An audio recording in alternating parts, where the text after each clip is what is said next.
Is Bitcoin the currency of the future, or is it the payment system they're developing? Bingo, it's the payment system. It's the blockchain encryption, and they're interesting things. I think Bitcoin, or the really blockchain encryption that's behind it, has a greater ability to bring more of the world's population out of poverty than anything we've seen in... Well, for one thing, it's a cheap payment system.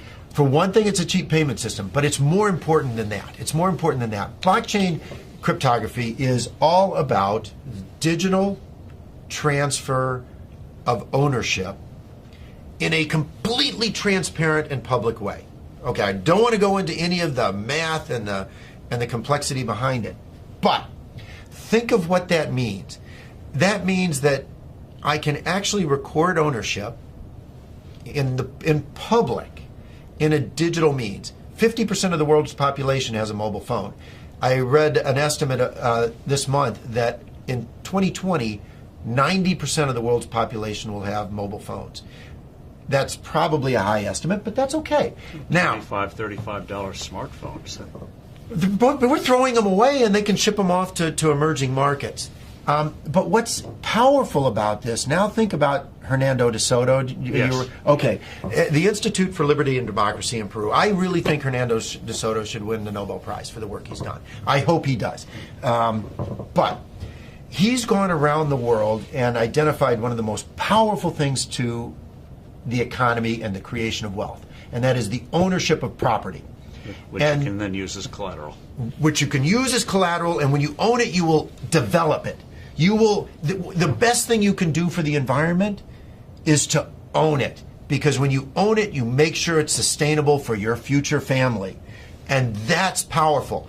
But they don't have the ability to own it. If you live in a shanty town, you operate outside of the legal economy. It's not that you want to operate outside of the legal economy, but you have no ownership of any property. Although in the neighborhood, everyone knows who owns what.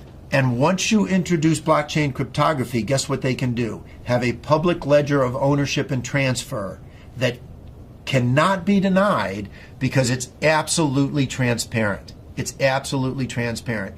It is the means through which these individuals can get exactly what Hernando de Soto thinks they best need to bring themselves out of poverty. It is so much more profound than that, but at its very basis, it has the ability to give these individuals the right of ownership to property. And that has, more than anything else, the ability to bring them out of poverty. And I can't wait. It'll be adopted elsewhere. I mean, it's such a powerful, blockchain encryption is such a powerful tool. It'll be used by banks. It'll be used by credit card companies. It will become a standard. But what's more interesting is what it can do to poverty around the world, to eliminate poverty. But also, what does that mean, that technology mean for credit card companies and the whole payment system, crazy gobbledygook payment system we have today? Very expensive. Doesn't that blow it away? I hope so. I hope so. I mean, think about it. When there was one manufacturer of phones in the U.S., the U.S. government, what did we have? This big clunky rotary thing that sat on desks. Now, what do we have? Cell phones of all flavors, sizes. I can sit in Africa and on my cell phone take courses at MIT because they're public record. It's absolutely astounding what happens when you can actually innovate around the world and compete.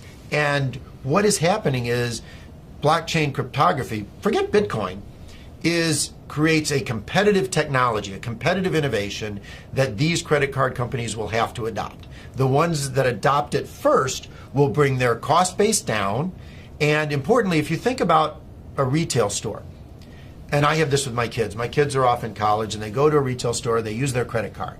And the credit card company costs the retailer $3 to $6. Right, because they reject well, first the fee is high, and then they reject the transaction. Because why is this card suddenly showing up in some city, some place where I don't live? So it gets cut off. Well, with blockchain cryptography, the buyer and the seller automatically trust each other over an untrusted network. That's what's so powerful about it. A blockchain-based transaction is verified within 10 minutes.